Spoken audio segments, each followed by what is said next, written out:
I just want to draw our attention to a couple of other articles in the Foundational Treaty of Rome, again to get at the values of the Union. Article 6 specifies that the Union is founded on the principles of liberty, democracy, respect for human rights and fundamental freedoms, and the rule of law, principles which are common to the member states.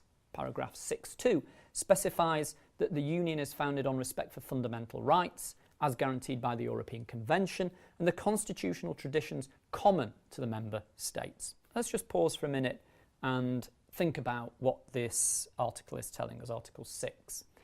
The Union is founded on the principles of liberty, democracy, and respect for human rights and fundamental freedoms, including the rule of law. Now, interestingly, these principles are common to the member states. In other words, what we're trying to define here is a kind of European heritage, a set of values which are common to the different national traditions of the nations that make up the European Union.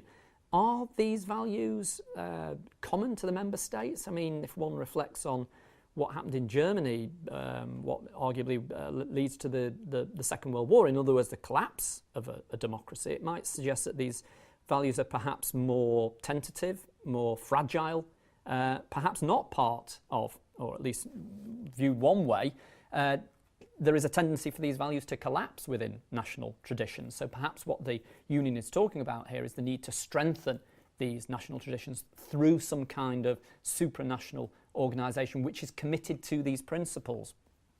It begs the question, of course, how the idea of democracy, which is traditionally and conventionally expressed in relation to national institutions, works itself out in relation to supranational institutions. That is why I think I suggested that we have to see the Union as a work in progress.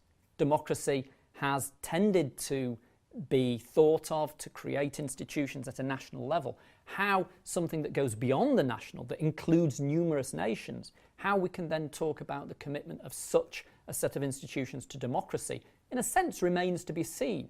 We could say similar things in relation to the rule of law. The rule of law tends to be worked out with reference to a national legal tradition. What sense the rule of law then makes in relation to a supranational legal tradition remains to be seen. These seem to me the pressing questions to ask about the nature of the European Union. Note that 6.2 refers to respect for fundamental rights as guaranteed by the European Convention and the constitutional traditions common to the member states. Obviously, the Convention and the Union are not meant to pull apart. They're part, arguably, of the same desire to reconstruct Europe after the Second World War. The things are meant to be compatible. All I have been warning against is confusing the two. Yes, there's an overlap between these bodies of law, but they are distinct bodies of law. This brings me to the next point, or set of points that I want to make about the Union.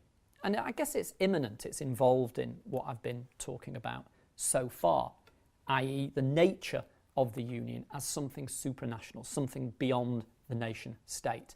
This takes us then to an analysis of the institutions that serve the Union.